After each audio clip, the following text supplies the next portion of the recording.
Okay, so where we stopped yesterday, we were looking at the solution for heat transfer, the similarity solution, and this is also called the Polhausen similarity solution.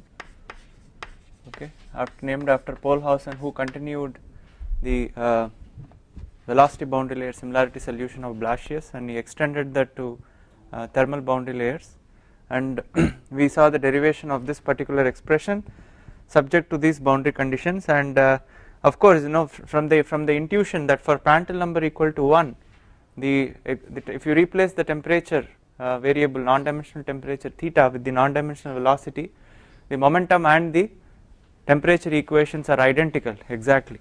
So Polhausen got the idea that if for Prandtl number equal to 1, they have the same solution, so for other Prandtl numbers there should be some kind of a similarity solution possible. So then he intuitively substituted the same similarity variable which was used for velocity boundary layer, and finally he finds that this falls into the category of similarity solutions. Okay, and of course we have seen by direct integration you can reach to this particular step where this gives you the solution. Of course you need the f from the solution to the velocity similarity, and from there you plug it in and you can numerically integrate it. Or we have also seen the standard way of doing solving all the ODEs will be hereafter by using the shooting technique. So you solve the ODE directly numerically, so that also will give you the same solution for theta, but for all this the solution for f is required. Okay, so you have to solve both of them simultaneously. Solve the momentum similarity solution. Once you get the value of f, you substitute into the energy similarity solution, find the solution for theta.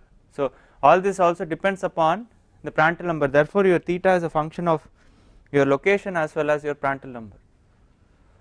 So for a given Prandtl number you substitute and you integrate it out and you find a solution. So for different values of Prandtl number you will get different values of theta as a function of eta.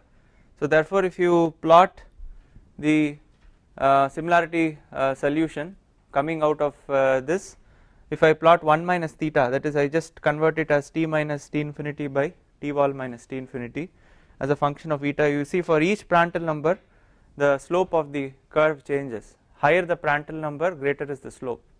So that, which means now you all know that the slope of the temperature profile at the wall directly governs your near wall heat transfer rate.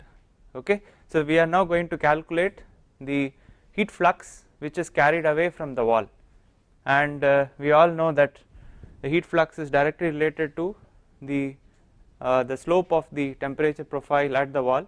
So greater the slope, greater will be the heat flux carried away, and therefore your heat transfer coefficient which is defined from this also will become higher. So higher the Prandtl number, the higher the heat transfer coefficient. Okay, so now you can probably, once you know the solution, you can convert this in terms of theta and derivative with respect to eta, and then plug in those values. Okay, can you we have defined theta in this manner: t minus t wall by t infinity. So this can be written as minus k. So dt by dy will be d theta, so t infinity minus t wall into d theta by d eta. I am transforming the variables here into d eta by dy at y equal to 0, or in fact I should apply this condition to d theta by d eta at eta equal to 0. Okay, now I also know my similarity variable eta is y times square root of u infinity by mu x.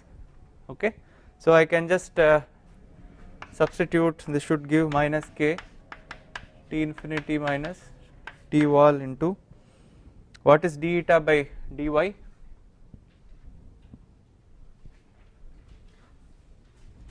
square root of u infinity by mu x into d theta by d eta at eta equal to 0. Now d theta by d eta theta equal to 0. So this is my d theta by d eta. If you integrate this once, you end up with this solution for the slope d theta by d eta. Okay, so you want to evaluate this at eta equal to 0. So we will say that my d theta by d eta at eta equal to 0 should be the value of this f double prime, okay, at eta equal to 0. Okay, so f double prime to the power pr at eta equal to 0 by 0 to infinity f double prime at eta equal to 0 to the power pr d eta, right. Since your f is a function of eta, so the value of slope from that equation will be evaluated exactly at f double prime eta equal to 0. Okay, so I mean when you are doing this numerically, so all you have to do is you have to substitute the value of f double prime from the Blasius solution that you got, right. So you know the value of f double prime at eta equal to 0, so that is nothing but the curvature. Okay, you substitute and then you integrate it. Okay, so then that should give you the value of the temperature profile, temperature slope, slope of the temperature at eta equal to 0. Okay, so when you do this numerically, once you have the complete Blasius solution, it is just a matter of substituting the curvature for in terms of f and then calculating the slope in terms of theta.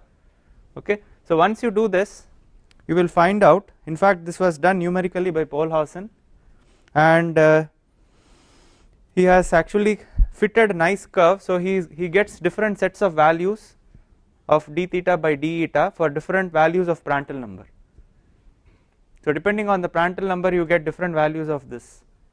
Okay, so now he fitted a nice curve for different ranges of Prandtl number. For each range, you know, he found a curve fit which is sufficiently good enough to describe it, and this is what Polhausen did it. So Polhausen's solution was expressed as d theta by d eta at eta equal to 0 for the case where your Prandtl number was extremely small. Okay, so I say Prandtl number approaching 0. Okay, so for such a case he found the curve fit like 0.564 times Prandtl number raised to the power half. This was the best fit which can describe the approximation for extremely low Prandtl numbers. Okay, for moderate Prandtl numbers between 0.6 and less than 15, he found 0.332 into pr power 1 by 3. Okay, and for Prandtl number which is very large, 0.339 pr power 1 by 3. In fact it is very close, you know, even this could have approximated all the way from Prandtl number 0.6 to infinity. It is only the third decimal point which is just changing, but for very small Prandtl numbers the functional dependence on Prandtl number itself is different. Okay, so in fact this is a very useful information for us. He has completely covered the entire Prandtl number regimes. Okay, so in fact it is a good exercise. You can, when you are solving this by, for example, shooting method, you will be directly solving for d theta by d eta at eta equal to 0, right. We have seen this, just like the case of Blasius solution where you don't know the curvature, you guess it and try to match the other boundary condition. Okay, f prime of infinity should be equal to 1. The same way here you guess d theta by d eta at eta equal to 0, you guess this and you finally match this solution. Okay, so ultimately when you converge, finally you will directly converge to the correct value of the slope at eta equal to 0. Okay, and if you probably check with the Polhausen's correlation, you can get a good idea how good this correlation works. Okay, so you can repeat this for different Prandtl numbers, right. Okay, for different Prandtl numbers you solve this equation, you get the slope, and then you substitute and check whether it satisfies the Polhausen's fit. Okay, so that is a good way of for you to learn and understand whether this fit is very accurate or not. Okay, so this is what Polhausen got. Well, let us accept it for the time being. So most of the times we are interested in fluids in the kind of intermediate Prandtl numbers. Okay, we are not going into liquid metals or fluids with extremely high viscosity, but with intermediate Prandtl numbers between 0.6 and 15. So we will take that value and then substitute for d theta by d eta for calculating the heat flux. Okay, so therefore my heat flux will become now 0.332 into K times T wall minus T infinity, I am just flipping the signs here,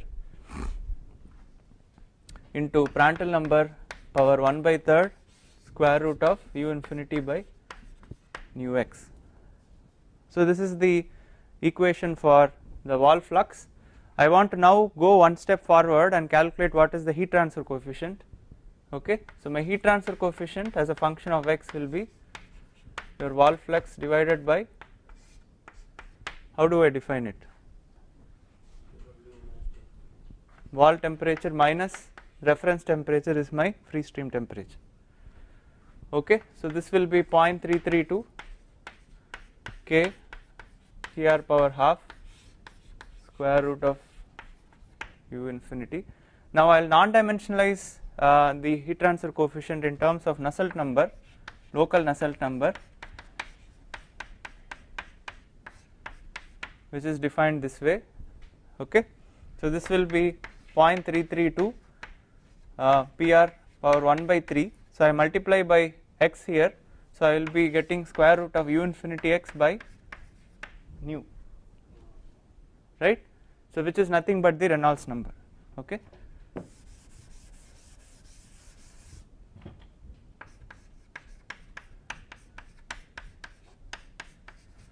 where your local Reynolds number is u infinity x by the kinematic viscosity. Okay, so this is the final expression that you probably find in the textbooks. If you have taken a basic heat transfer course, you are straight away given the final expression for flat plate Nusselt number. Okay, so this is how it is coming out.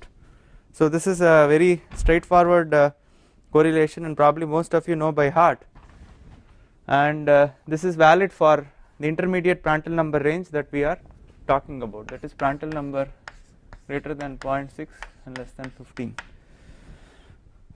Okay, so we can also do one more thing.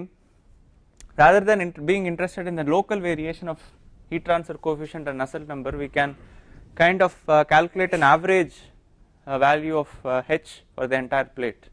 So therefore we can also define an average value h over bar, which is 1 over L 0 to x h dx. Okay, so this is the way I define my average over the entire plate length. Okay, so if I substitute, you can probably do that as a nice exercise. You can substitute and integrate it with respect to x.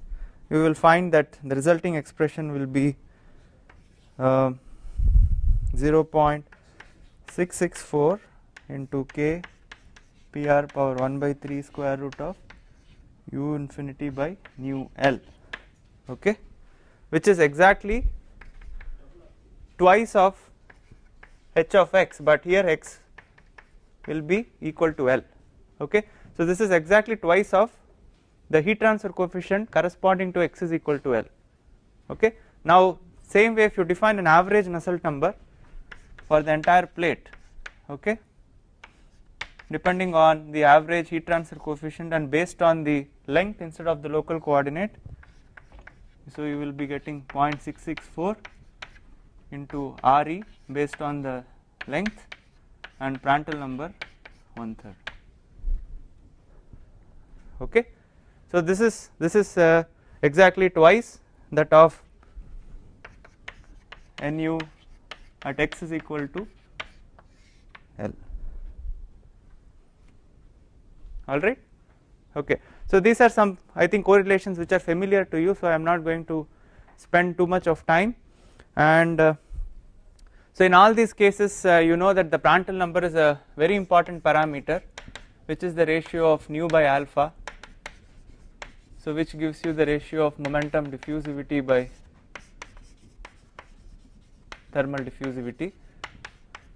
Okay, and you also know from the scaling analysis which we did when we derived the boundary layer equations, the relationship between Prandtl number and delta, we showed that my delta t by delta is approximately Prandtl number to the power minus 1 by 2 for one case. For higher Prandtl numbers, this relationship becomes Prandtl number to the power minus 1 by 3, but nevertheless you can see that the thermal boundary layer thickness is inversely proportional to the Prandtl number. Okay, so therefore if you are saying that my Prandtl number is much lesser than 1, so your thermal boundary layer thickness is much greater than your momentum boundary layer thickness, and for Prandtl number equal to 1, both are equal and vice versa. Okay, so this is the kind of observation for higher Prandtl numbers. For Prandtl numbers greater than 1 of the order of 1 and greater than 1, you can clearly show that delta t by delta scales as Prandtl number to the power minus 1 by 3. Okay, so this is something which was concluded once you calculate your thermal boundary layer thickness from here and the momentum boundary layer thickness from the Blassius solution. You can simply take the ratio and you find that it exactly scales by this Prandtl number power minus 1 by 3. This is something that which you can observe yourself. Okay, for higher Prandtl number. For the low Prandtl number regime, it scales as Prandtl number power minus 1 by 2. So in fact you can see here itself. Okay, the slope for the low Prandtl number regime is of the order of PR power half here. For higher Prandtl number, it is PR power 1 by 3. Okay, so these are some of the observations that you can make. And most of the times if you are looking at oils which are very viscous, you are looking at high Prandtl numbers, or if you are looking at liquid metals, you are looking at very small Prandtl numbers. Most of the practical fluids, air, water and so on, they fall in this intermediate Prandtl number regimes. So that is why we have specially derived the expression for Nusselt number for those majority of the fluids which fall within that Prandtl number range. Okay, so in fact this will be also a very nice exercise which I can give you probably in your homework. You can calculate the thermal boundary layer thickness once you get your Blassius profile, right. So that is the value of y where your eta corresponding to the eta where your u by u infinity goes to 1 or 0.99, or f prime that you calculate should be approaching 0.99, the corresponding value of y will be delta. The same way thermal boundary layer thickness is defined as the point where your theta goes to 0.99, okay, the corresponding value of y. So you can calculate both, you can take the ratio of that and you can see how it scales. You check the scaling with respect to Prandtl number. Okay, so you can keep doing this for different Prandtl numbers and you will find that it exactly scales in that manner.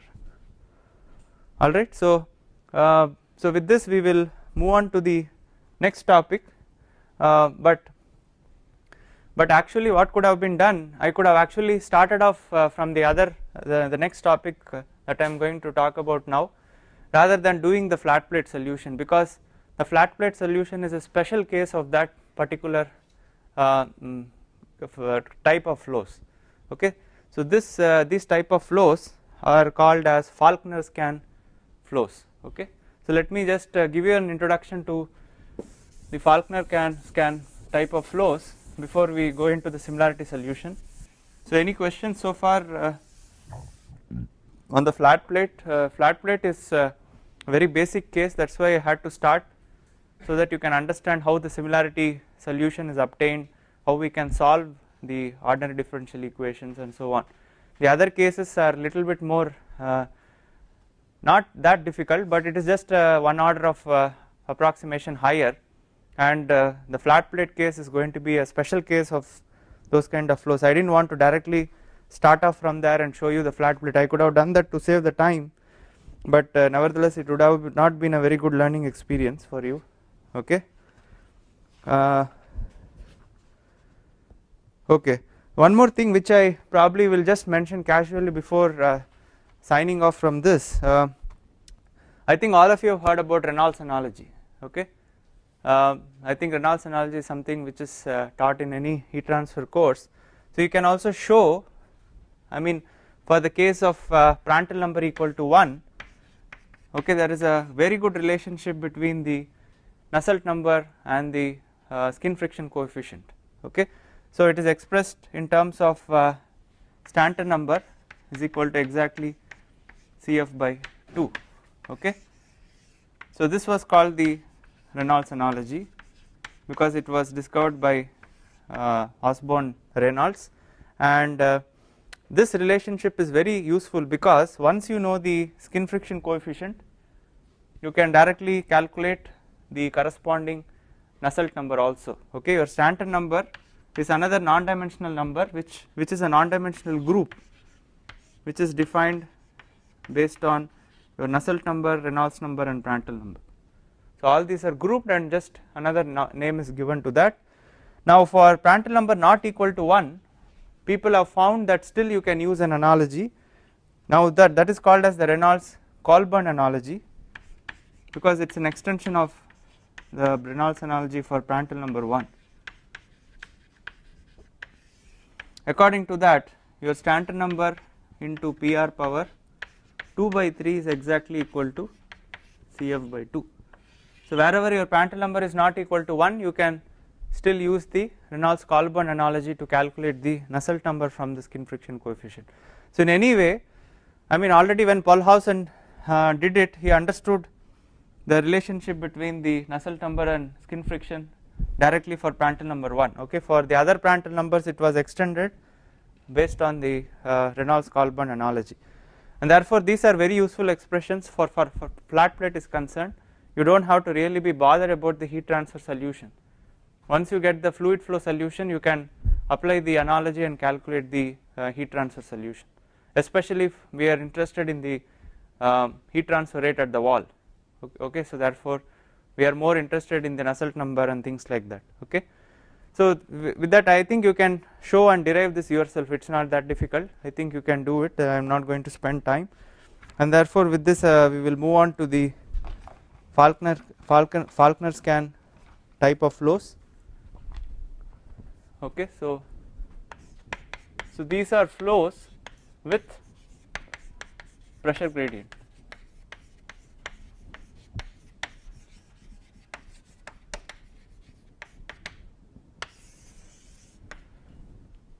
Okay, so far as you all know, in the flat plate case we have seen that the pressure gradient is neglected and therefore it becomes very simple to solve. Now what happens when you have flows with pressure gradient? Okay, can we derive a closed form analytical solution, or maybe can we find at least a similarity solution which we can solve numerically? Okay, so this was not addressed till the 1930s. So when Falkner and Scan, they studied the similarity solutions derived for flat plate, and they tried to extend that for flows with pressure gradient term also. Okay, so and that's why they have been called as Falkner Scan solutions. At least the flow part. Okay, the heat transfer part was added to the flow part because the heat transfer equation has nothing to do with the pressure gradient. The heat transfer already has been solved. Okay, so once you solve the flow, that F that comes out of the flow goes into the similarity solution for temperature. Okay, so that is going to be much simpler. So the flow is the major complication here. In fact, Falkner and Scan, they discovered that for flows with adverse pressure gradient, they have in fact you can do this from the potential flow theory, that is from the inviscid solution, that you can derive the velocity profile, the free stream velocity, which is a function of x now. It's not a constant anymore, so can be shown to be a relationship with respect to x as cx power m. okay, where C is a constant and M is also a constant, but it is related to what is called the wedge angle, okay. So beta by 2 minus beta, and beta pi is your wedge angle, okay. Now what does it mean by the wedge angle is, if you draw a general kind of a problem with describing this kind of a free stream velocity profile, okay, it will be something like this, okay. So you have a wedge, okay, this is a wedge profile, okay. So you stick this wedge into the free stream, and so initially here your free stream which is approaching will be constant, and now once it encounters this wedge, so there is of course a pressure gradient, okay. So the flow will try to, for example here, accelerate, okay. So therefore here the local free stream velocity will be a function of x, okay, correct, okay. And this profile is described by this relation Cx power m. For this kind of a case, what is the wedge angle? So this is your wedge angle beta pi, okay. So this is a general configuration for which Falkner and Scan has shown the similarity solution, and you can derive special cases of this particular solution, okay. Now you can see, if my beta equal to 0, what happens to the wedge? It becomes a flat plate, okay. So these two collapse, and this is just simply flow past a flat plate, and if my beta equal to 0, what is the value of m? M is also 0, right. So therefore my u infinity will be constant, so which becomes basically the flat plate solution. So flat plate solution is a special case of the wedge solutions or the Falkner-Scan solutions, okay. Now if my beta equal to 1, for example, how does this flow look? Okay, so let me draw the different cases. Beta equal to 0, as you can see that this will be a flat plate,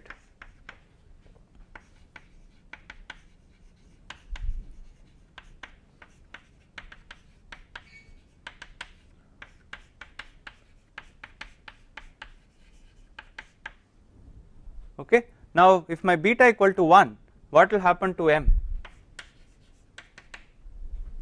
1, okay. So therefore my u infinity of x will be Cx, okay. Now how does the configuration look? If my beta equal to 1, the wedge angle will be what? Pi. So it will be a vertical plate instead of a horizontal plate, but the flow will be still coming along the horizontal direction. So this will come and impinge. The flow comes like this, it impinges and it goes this way, okay. So this is called a stagnation point solution, because you can see that the flow comes, hits, the velocity has to be 0, so this is a stagnation point, okay. So this is a stagnation solution, stagnation point, okay. So this is, I mean, since it is 2D, this is 2D stagnation flow or stagnation point flow, okay. So these are some special cases of the Falkner-Scan. Now what happens if my beta is negative? So far I have been discussing the case where beta is 0 and beta is greater than 0, so beta going up to 1. Now what can also, you can also visualize another configuration where beta is negative, okay. So how could beta be negative? So you can, for example, take this, you can wrap it around inside, it becomes 0 when it touches here, and again you turn it inside, so that becomes negative. And when you do that, if you do completely wrap around this way, you will find this flow cannot flow past this surface, okay, but instead this flow will have to come and then deviate this way, okay. So therefore I am just tilting it upside down. If you tilt it upside down, you can say for beta less than 0 for example, where your m also will be negative, correct. If my beta is less than 0, m also will be negative. So I can have a flow which is something like this, okay. This is my wedge, this is how my wedge becomes, okay. So I take this will be 0 and again I put it this way and make this horizontal, okay. So this will be horizontal and like this the flow will pass like this, okay. The same thing I am drawing upside down, okay. So the flow will be like this,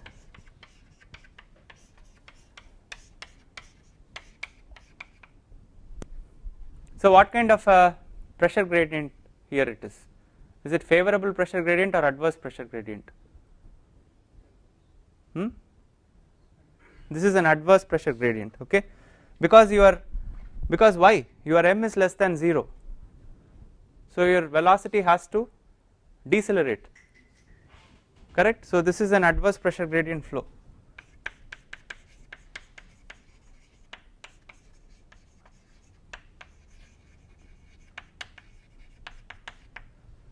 Alright. So whereas the case where your beta is greater than 0, what should happen? The flow should accelerate, your m is positive, okay. So wherever your wedge angles are positive like this, it is an accelerating flow, where your wedge angle is negative like this, it is a decelerating flow or it is an adverse pressure gradient flow. In this case it is a favorable pressure gradient flow, okay. So therefore you can see there is a family of solutions that can be derived once you have the basic solution for the free stream. This is coming from the inviscid, this is coming from the potential flow or the inviscid solution, okay. So for this kind of class of problems there are different configurations that are possible depending on the values of m, which depends on the wedge angle, okay, beta pi.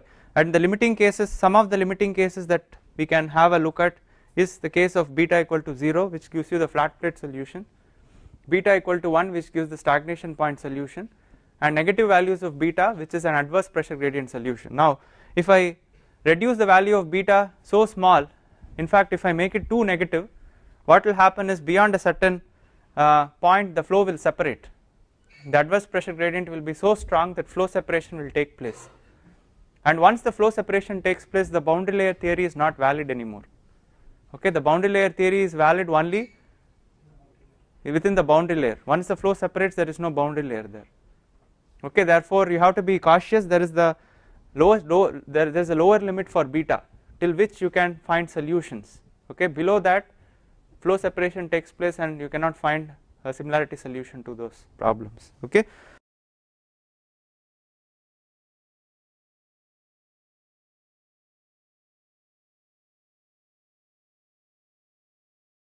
So now what we are going to do is, for these kind of class of problems, we will write down the try to reduce the partial differential equation to a similarity equation. So can you all try to write down the governing equations for this kind of problems? Okay, so for flows with pressure gradient, so how does the boundary layer equations look? Okay, the continuity is still the same. How about the momentum equation? Everything is the same except only one term,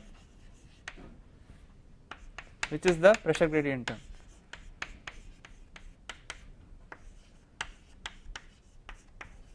And we are now neglecting the okay, now when we are not still written the energy equation, first we will take the flow solution and then we will apply that to the energy, okay. So this is your governing equation. Now we all know how do we calculate the pressure gradient, okay. I probably mentioned this in the very third or fourth class, okay, when we derived the governing equations for boundary layer. So how do we evaluate the pressure gradient inside the boundary layer? Upstream. So since we have shown that the pressure is invariant of y, okay, so we can evaluate this outside the boundary layer and the same value should be valid inside also, okay. So therefore if you apply the governing equations outside the boundary layer, so you will get u infinity du infinity by dx, okay, only your free stream velocity is there, your v velocity is 0, so that should be equal to minus 1 by rho dp by dx, and there are no viscous effects also there, okay. So you can simply replace your pressure gradient with your equivalent velocity gradients. Therefore this term will become u infinity by dx, alright. So now for the class of problems we are looking at, the wedge flow problems, okay, this is the form of the velocity profile c x power m, okay. So therefore we know the functional dependence of u infinity on x, we can just simply substitute it. Can you tell me how does it look? Since my u infinity is equal to cx power m, my du infinity by dx will be cm x power m minus 1, okay. So therefore this becomes u du dx plus v du dy is equal to, I can write again u infinity, I can say that this c x power m is again nothing but u infinity, okay. So I have one u infinity here which I club together as u infinity square, and apart from that I have m and I have x power minus 1, okay. So I can write this as m by x plus nu, okay. So this is the form of the momentum equation that I will be working with for the Falkner scan flows, okay.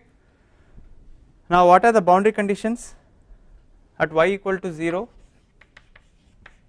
u and v will be 0, no slip boundary condition, and y going to infinity, my u approaches my free stream velocity. Now be careful, your free stream velocity is function of x, it is not a constant anymore, okay. So which is actually of the form cx power m, okay. So now how do we reduce this to an ODE? The same approach that we did with the Blasius flow. You assume a similarity variable, let us assume the same similarity variable that we got for the flat plate flows, okay, because functional dependence of boundary layer thickness on x is going to be the same whether you have a pressure gradient term or not. Therefore your eta, which is a function of y by delta, the functional dependence of delta is still the same, therefore you can assume the same similarity variable holds good, okay. Only thing here, u infinity is a function of x, okay. So therefore you can write this as y square root of c by nu into, this is x power m, this is minus 1, x power m minus 1 half, okay, m minus 1 by 2. And also we can define the stream function and show that stream function is related, it is a function of eta, the same way that it was there for the flat plate also. So those things remain unchanged.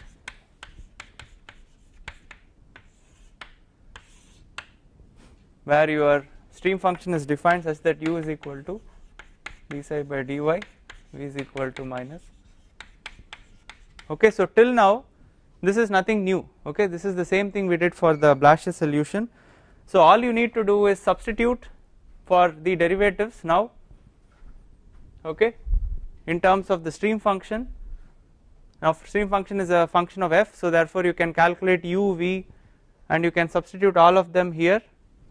Now only thing is you have this m and u infinity is a function of x, okay. So once you substitute into this, you will find that I will leave as a nice exercise to you, it will reduce to a ODE in terms of f and eta without any terms from y and x appearing. Okay, so therefore this confirms that the similarity solution to this class of problems is possible.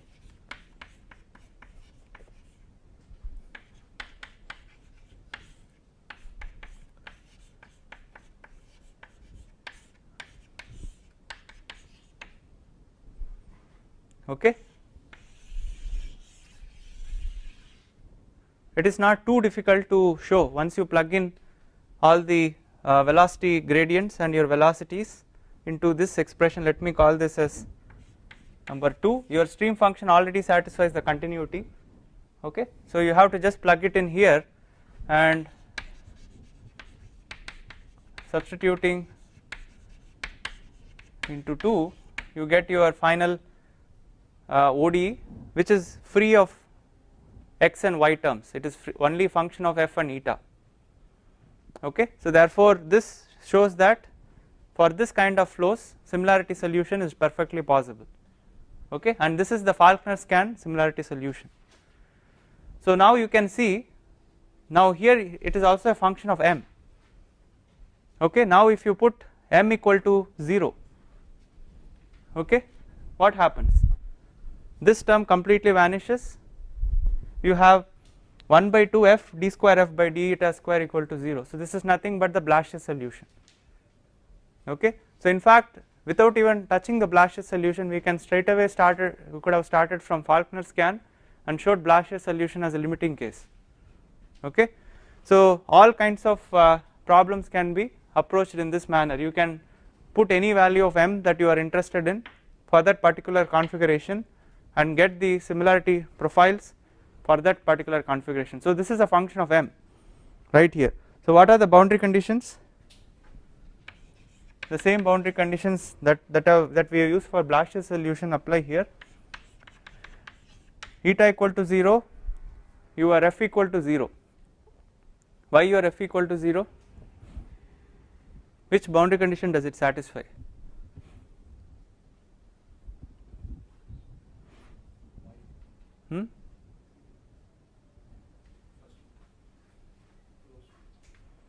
No slip, correct, but exactly which, whether does it correspond to u equal to 0 or v equal to 0? Huh? U equal to 0. What is u in terms of f?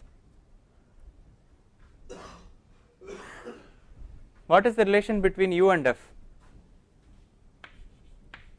U by u infinity. Therefore f equal to 0, does it correspond to this?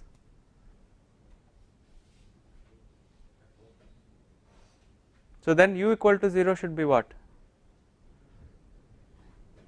F prime should be 0. So then what does it correspond to? V equal to 0. So go back to the way that we derived the Blasch's solution. Look at the expressions for u and v. Okay. So if you put f equal to 0, then only your v becomes 0, because already from the condition that u equal to 0 we know that f prime equal to 0. So for v to be 0, then this has to be 0. Okay. And what is the remaining boundary condition? Eta going to infinity. The same thing that we have done for the flat plate. Okay, so what is the condition at eta going to infinity? U by u infinity should be 1, or df by d eta or f prime should be equal to 1. Okay, so so this is called the Falkner-Scan similarity solution.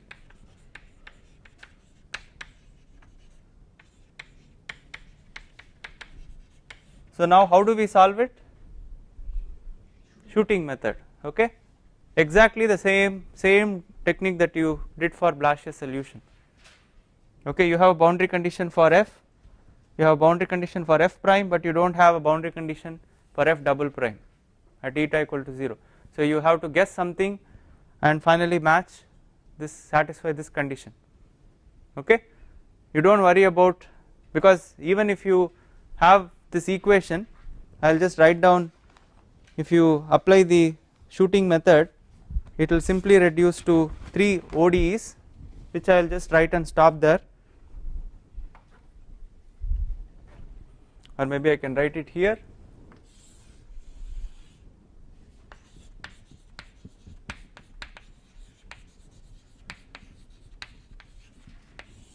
So the first ODE will be what? F prime equal to G, right? Second ODE will be G prime equal to H, and what is the third ODE? You substitute in terms of F, G and H here, okay. So that will be H prime will be equal to minus, you have m plus 1 by 2 into F into G prime or H, d square F by d eta square H, okay. This has to be F into H plus m into 1 minus dF by d eta the whole, this is yeah, so this has to be F prime square, so this has to be G square, okay.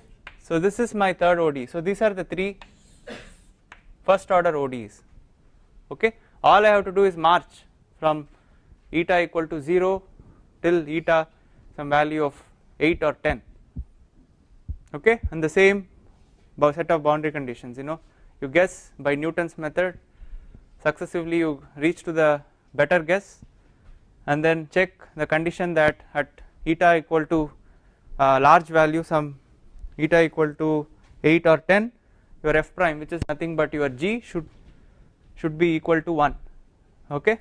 So that equation has to satisfy. Till then you keep on iterating by Newton's method, you keep guessing better values, and you have to solve the set of ODEs for all the points in the domain, okay. The same, exactly the same technique, all you need to know is the value of m, so which value of which configuration that you are looking, okay. So once you know the configuration, the solution procedure is identical for each configuration you get a class of solutions. So we will stop here. So tomorrow we will complete the heat transfer part of the Falkner scan solution also.